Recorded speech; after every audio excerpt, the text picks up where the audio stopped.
début de semaine à tous, il est 19h. Mesdames, Messieurs, bonsoir et merci de votre présence. Plus de suspense. Demain, les fidèles musulmans de l'île commenceront à jeûner. Avec le Ramadan, quatrième pilier de l'islam, s'annonce un mois de spiritualité et d'entraide pour ceux et celles qui vont observer le jeûne.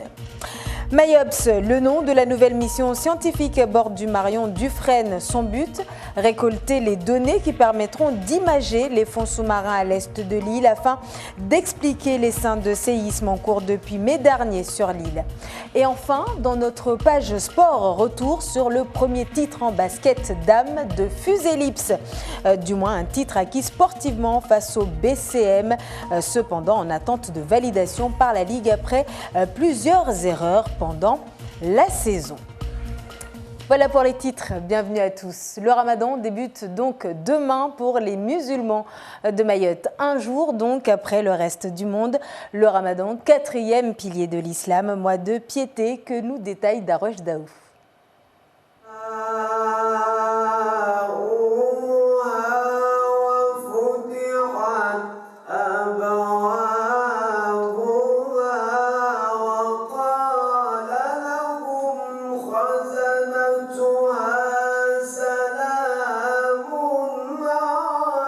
Top départ pour le Ramadan.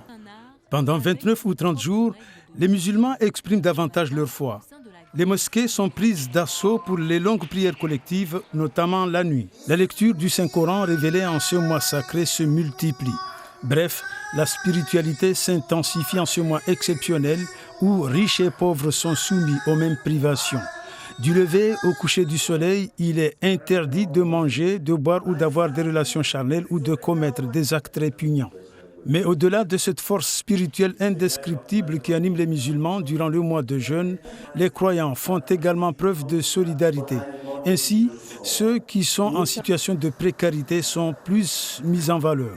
Enfin, les malades et les femmes enceintes ne peuvent pas jeûner et paieront le nombre de jours équivalent ultérieurement. Et nous nous dirigeons tout de suite vers la mosquée de Mamoudzou, située rue du Commerce. Retrouvez Papino Zaidani. Bonsoir Papino. Alors, pendant ce mois sacré, une prière spécifique accompagnera les fidèles chaque soir dans les mosquées de l'île, comme c'est le cas pour le Tarawi. C'est bien cela? Bonsoir Génial, oui c'est bien cela. Alors 24 heures déjà que les musulmans de Mayotte sont au courant parfaitement que le Ramadan commencera demain et à cet effet justement les fidèles sont en mode Ramadan depuis aujourd'hui et ici à la mosquée ce soir sera accomplie la prière spécifique du Tarawi qui démarrera après la dernière prière obligatoire de l'Aïcha qui devra commencer d'ici 10 minutes, une prière du Tarawi qui rythmera tout le mois du Ramadan, toutes les soirées du mois de Ramadan en mosquée pour des prières collectives en commun. Cette prière comporte 11 rakans, à savoir 11 unités, 11 paires de prières. C'est une prière donc surérogatoire, facultative, mais qui reste méritoire selon les hadiths, c'est-à-dire les discussions du prophète Mahomet. Cette prière est méritoire selon 3 points. Premier point, elle permet de se rapprocher de son Créateur. Elle permet également de se faire pardonner ses péchés. Enfin, durant ce mois de Ramadan, tout acte surérogatoire aura l'équivalent d'un acte obligatoire accompli durant d'autres mois. Vous l'aurez compris, génial, ce mois de Ramadan reste un mois de prière et de piété, mais aussi l'occasion de générer des bénéfices et des récompenses géniales. Merci beaucoup Papino pour toutes ces précisions. Papino Zaidani devant la caméra de Phare Ouseni. Et comme pour la nouvelle année, en période de Ramadan, nombreux sont ceux à penser à de nouvelles résolutions, à vouloir changer certaines habitudes, comme par exemple profiter de l'aubaine pour commencer un régime ou encore faire du sport. Et vous, que comptez-vous faire? Élément de réponse avec Laini Sedachimi Atoumani Simba. Se purifier le corps et l'esprit, pour certains, c'est tout le sens du Ramadan. La plupart de ceux qui observent le jeûne sont dans un processus de recueillement permanent dans le but de rechercher la paix intérieure. C'est un moment où on doit se concentrer beaucoup sur les prières, la lecture du Coran, comme on dit, Shahrul Ramadan. Donc la lecture du Coran, c'est très important de se cantonner dans ce sens. Comme chaque année, le Ramadan est aussi l'occasion pour les Mahorais de prendre certaines résolutions. J'étais malade toute l'année dernière et je n'ai pas pu faire le Ramadan correctement. J'espère me rattraper cette année. Il faut que je me débarrasse de ce bidon qui me pose beaucoup de problèmes. Je vais profiter du Ramadan pour commencer à perdre du ventre. C'est le moment où il faut arrêter les volets qui n'en finissent pas. J'aimerais me rapprocher un peu plus de Dieu et commencer à faire la prière.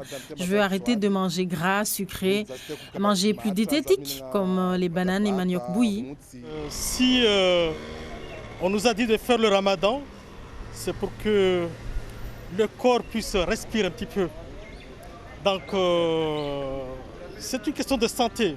Je l'ai acheté pour préparer mes jus de fruits faits maison. C'est pour le Ramadan.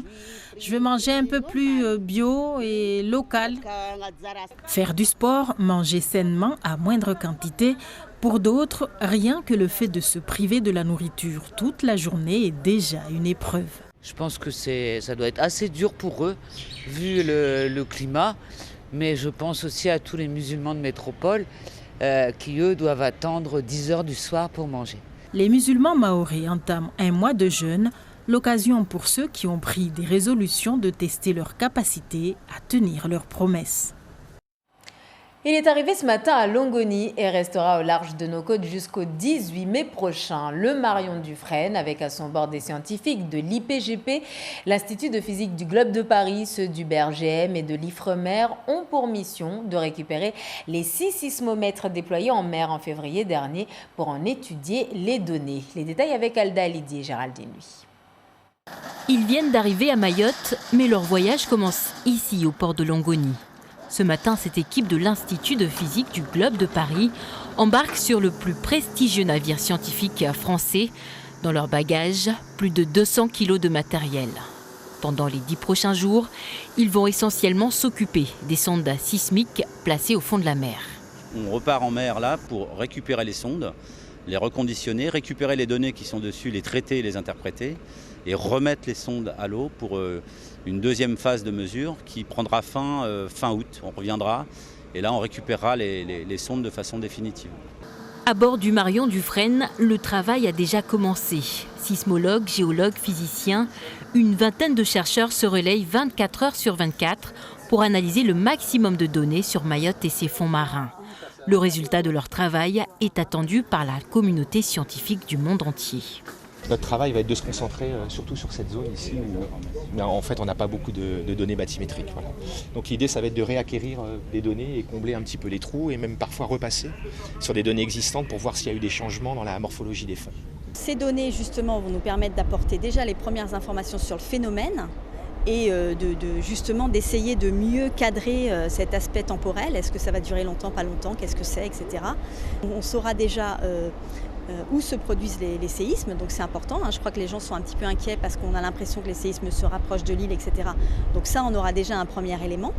Et puis, on aura aussi des informations, j'espère, sur des choses qui se sont produites sur le fond océanique, c'est-à-dire où c'est, qu'est-ce que c'est, est-ce qu'on a des fluides qui sortent, est-ce qu'on a du gaz, est-ce qu'on a de la lave.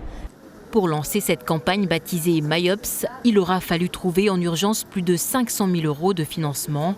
Une somme récoltée grâce à la participation de plusieurs organismes, mais aussi grâce à la mobilisation du ministère de la Transition écologique. L'objectif étant de préparer au mieux la population. Si les séismes sont très près, se rapprochent de l'île et sont très près et sont plus forts, on peut imaginer des déstabilisations des pentes sous-marines profondes qui peuvent effectivement, qui pourraient générer des vagues de séismes dont on ne connaît pas l'ampleur, mais bon, probablement pas très, très importantes non plus. Après un an de suppositions et d'incertitudes, dans 10 jours, les premières vraies réponses sur l'essaim de séisme qui touche Mayotte vont tomber. Retour sur terre, dans l'actualité également, la réunion ce matin à la mairie de Mamoudzou, des représentants des CCAS de Lille, les centres communaux d'action sociale. Réunion à l'occasion de la venue à Mayotte de Joëlle Martineau, présidente de l'Union nationale des CCAS de France. À Mayotte, où les CCAS sont récents, il était important de se réunir pour parler des défis nombreux auxquels doivent faire face ces centres, rappelle Anchia Bamana, présidente de l'Union départementale des CCAS, au micro de Yasmine Jaffar et Maolida Banaïri. Il est important qu'on puisse faire ce travail de coordination de tous les CCAS de Mayotte. Sachez qu'on a créé l'Union départementale de CCAS il y a moins d'un an. L'objet de cette rencontre est de permettre à ce qu'on puisse booster les politiques sociales à Mayotte.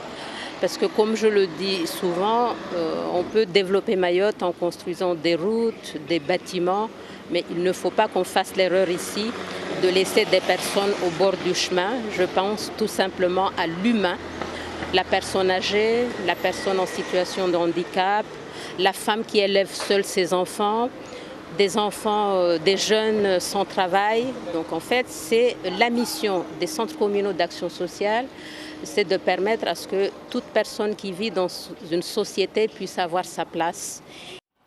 Et il est 19h11, place maintenant à la page de sport avec vous, Aurélien Février, bonsoir. Alors, on commence par cette histoire sans fin en basket entre le BCM Sapéré et Fuselips chez les dames. Oui, génial, puisque Fuselips, on s'en rappelle, a été sacré champion de Mayotte pour la première fois de son histoire. C'était il y a tout pile 15 jours. Et bien, Fuselips, ce samedi, a dû ramener la coupe sur le terrain du BCM pour finalement y disputer un match 3, puisqu'entre-temps, eh bien, les joueuses de Cavani avaient perdu le gain du match 1, en cause la qualification hors période de l'une de leurs joueuses. Et l'histoire semble loin d'être finie. On va le découvrir sur des images d'Assadi Razafit-Seeno. Les supporters avaient annoncé la couleur pendant la rencontre. Fuselips est bel et bien la meilleure équipe du championnat cette saison. Et ça ne souffre d'aucune contestation dans les finales et encore moins sur ce match 3. On était très motivés parce qu'il faut savoir qu'il y a les joueuses chez nous, mais on est moins nombreuses que tout le bureau, tout le club, tous les jeunes du quartier. Et, cette émulation, c'est de l'énergie en plus, vraiment. Céline Pfister, la meilleure joueuse du championnat cette saison, finit la rencontre avec 28 points et Fuselips est sur un nuage, 16-2 à la fin du premier quart-temps, un écart maximal de 22 points. Rien ne peut arrêter Fuselips, pas même un retour au score du BCM dans le dernier quart-temps. Victoire finale 46-54, Cavani peut exulter, Fuselips est champion de N3.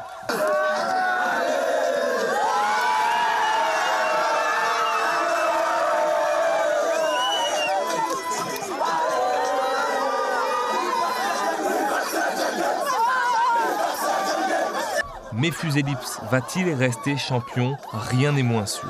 Nous attendons un deuxième PV normalement. Je bien dis normalement, je prends ça avec des pincettes, qui devraient les déclarer à forfait général pour la saison. La Ligue de basket, elle, est beaucoup moins franche sur le sujet. Je ne sais pas exactement ce que la commission a prévu, mais voilà. De toute façon, les jours, la semaine à venir, elle sera décisive et on saura la suite. Fuselips ira représenter Mayotte à La Réunion. Sur le terrain, on sait qu'elles ont fini championnes, donc logiquement, c'est elles qui doivent représenter Mayotte. Représenteront-elles Mayotte à La Réunion en finale de zone à la fin du mois? Seront-elles reléguées administrativement à la fin de la saison? L'avenir des championnes de Mayotte est désormais entre les mains de la Ligue mahoraise de basket.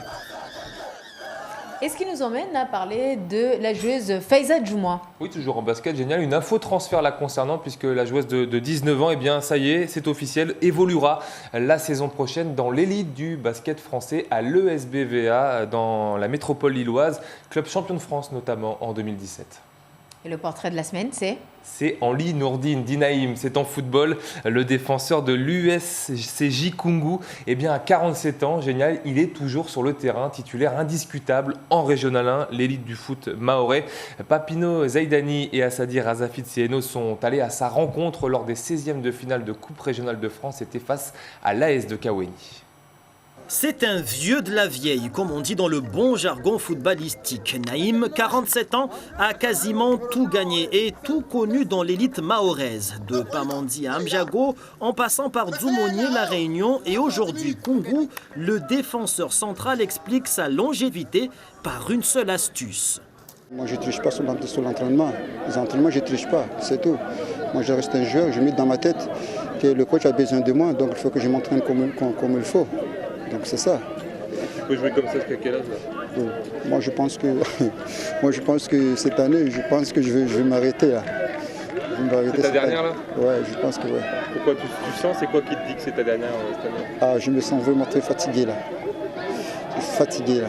Donc il faut que je m'arrête là. Je donne du temps à les jeunes. Laisser sa place aux jeunes et leur permettre de gagner beaucoup plus de temps de jeu.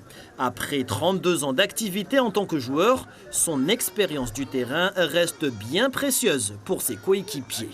Lui, c'est un bonheur. Là. Il vient à Congo avec un bonheur. C'est un joueur de plus de 40 ans. Il nous fait du bien ici à Congo. Franchement, on n'a jamais vu un ancien comme lui. Il est avec le jeune, partage avec le jeune. Du coup, on a eu la chance de trouver un ancien joueur comme ça qui s'adapte avec le jeune. Voilà, c'est un bonheur au Congo. Un bonheur qui devrait arriver à terme en cette fin d'année. Et le charismatique défenseur a déjà une idée en tête sur sa reconversion. Moi, ce que je veux faire, je veux continuer d'abord mes diplômes des éducateurs. C'est ça ce que je veux, parce que j'aimerais bien rester avec les jeunes. J'aimerais d'abord finir mes diplômes. Après, je vais chercher une équipe pour travailler aux jeunes. Pour coacher? Voilà, pour coacher. Voilà. Là, t'en es où là, tes diplômes? Ouais, là, normalement, je dois finaliser mes CFF3 d'abord. Après, je vais continuer de rester. Plusieurs fois vainqueur de la Coupe de France régionale avec le Pamandi Sporting Club, champion de Mayotte avec Foudre 2000 et multi-sélectionné avec l'équipe de Mayotte, Naïm peut aujourd'hui entrevoir une belle sortie de terrain après une si longue et riche carrière. Et malheureusement pour eux, Naïm et Koungou se sont inclinés face à l'Asdec 3-2. D'ailleurs, ils ne sont plus que 4 équipes de R1 en 8e de finale de la Coupe régionale de France, à savoir Combani, Mirereni, l'AS de Kaweni et enfin l'UCS Sada. Tout ça en attendant la rencontre entre l'AS Sada et FCM Génial. Et puis à noter également, Génial, les excellentes performances de clubs de R3 face à des équipes de R1. Le FC Kanibé qui, après avoir sorti Abeille de Msamboro au tour précédent, sort Tchanga cette fois-ci et puis Wangani également qui élimine les jumeaux de Mzouazia 3-2. Tout ça en double infériorité numérique et après prolongation. On continue avec du foot toujours et le festival U13, donc les plus jeunes, qui s'est déroulé à La Réunion ce dimanche. Oui, ça fait suite à l'étape mahoraise qui avait eu lieu ici à Mayotte en avril dernier. 4 équipes du département étaient de la partie au stade de la Redoute à Saint-Denis de La Réunion. Et vous allez le voir, ça ne s'est pas déroulé comme prévu pour les Mahorais. Et petite nouveauté, Mayotte est arrivé à La Réunion avec 4 équipes plutôt que 2 les années précédentes. Des ambitions sur cette édition 2019. Ça fait déjà 4 ans, c'est la 4e année que nous participons à ce festival. On a été classés parmi les 4 premiers. C'est déjà ça, mais ce n'est pas assez. On peut encore mieux faire. Donc moi je pense que cette année, on va avoir de meilleurs résultats. C'est parti pour le festival U13 pour les équipes représentant Mayotte. Le FCM et l'Ajikani Kelly chez les garçons et les jumelles de Mzouazia et le Ndaka chez les filles. Au programme pour chacun, des défis jongle-frappe et conduite de balle, un quiz et enfin une série de 5 matchs pour terminer la journée. Malheureusement, Mayotte ne va pas briller cette année. Sur 8 équipes engagées chez les filles, le Ndaka et les jumelles prennent la 6e et la 7e place. Chez les garçons, le FCM se classe 11e et l'Ajikani Kelly 12e sur 16 équipes. Les résultats parlent de lui-même. On a fini 12e sur 16. On est déçus. Ce n'est pas ce qu'on attendait, mais il fallait pas non plus, on ne pouvait pas non plus faire un miracle. Le football, chez nous, il ne faut pas se cacher. Hein. Quand il s'agit d'une équipe senior, on est tous là, tout le monde est là. Mais quand il s'agit des jeunes, malheureusement, en général, on ne trouve que les dirigeants et les coachs sur le terrain. En marge de ce festival U13 à La Réunion, la Ligue de Mayotte a voté pour la saison prochaine l'obligation pour les clubs de R1, R2, R3 d'avoir une catégorie U7 En 2021, une catégorie U9 et en 2022, une catégorie U11. Une réponse positive, sans le savoir, au bilan négatif à La Réunion au Festival U13. Et dans une toute autre discipline, autre information, en bref, à noter la qualification ce samedi de Maxime Rochefeuille pour la Coupe de France de kickboxing. Il a remporté la Coupe de Mayotte au gymnase de Cavani en battant Cheikh Elamine. C'était samedi, donc dernière info, Aurélien. Oui, ça concerne du volley. Génial, on aurait aimé vous annoncer le vainqueur de la Coupe de Mayotte chez les hommes, mais le match a dû être reporté à une date ultérieure puisqu'en marge de la rencontre, un jeune supporter de Zanfi de Msamboro a été poignardé à Msangamouji, alors que chez les dames, là, ça a joué. VCM fait le doublé en battant Tchanga 3-7-2. Merci beaucoup Aurélien pour cette page sport. Merci beaucoup. Et de la musique pour terminer avec ce concert vendredi soir au New Morning à Paris de Mtoro Chamou, actuellement en promotion pour son dernier et 7e album, Sika Mila, sorti le 26 avril dernier. Ismaël Mohamed Ali, Emmanuel Morel.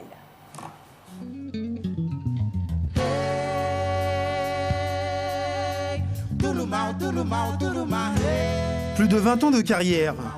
Depuis son premier album en 1998 intitulé Kazangoma, à son dernier appelé Sika Mila, le chanteur mahorais Mtoro Chamou a parcouru beaucoup de chemins. Aujourd'hui, c'est sur l'une des scènes les plus prestigieuses de France qu'il se produit, au New Morning. Parce que si je dis que ça me fait plaisir, c'est trop léger. Je peux tout simplement dire que je suis très fier d'être là aujourd'hui et présenter un peu mes racines. Parce qu'ici, à Paris, on ne nous connaît pas du tout. Quand on parle de nous, on parle d'autre chose. Et là, cette fois-ci, peut-être qu'on parlera de nous, de nos racines et de qui on est. L'artiste mahorais installé depuis plusieurs années à La Réunion a enflammé la scène parisienne et transformé la salle en bateau ivre.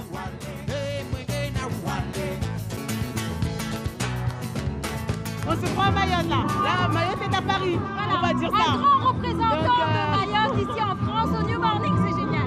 Voir Mtoro ici, c'est une petite lumière parmi tant d'autres pour que cet archipel-là, justement, qui ait une visibilité. Parce que le talent, il y en a énormément. Je suis très content de voir le petit frère là, avec la pêche comme d'habitude. Et on dirait des textes qui parlent bien au mahorais. C'est une fête tout court parce qu'on existe. Et après, le fait qu'on soit dans une salle mythique, c'est une valeur ajoutée.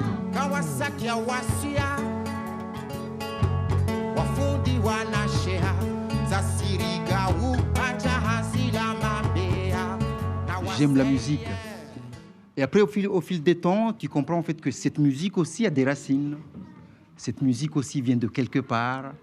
Mais moi, ça tombait que c'est quelque part là, on a quelques problématiques culturelles, identitaires et politiques.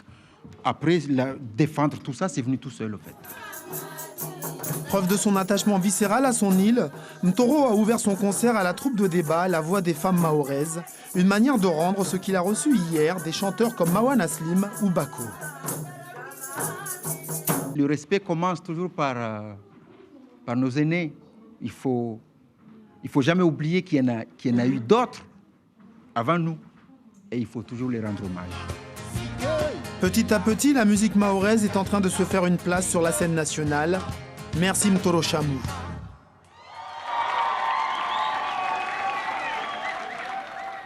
Et ce sera tout pour ce 19h. Merci de votre attention. Je vous rappelle, avant de nous quitter, le début du Ramadan, donc demain à Mayotte, mois de piété, de spiritualité et d'entraide pour les fidèles musulmans.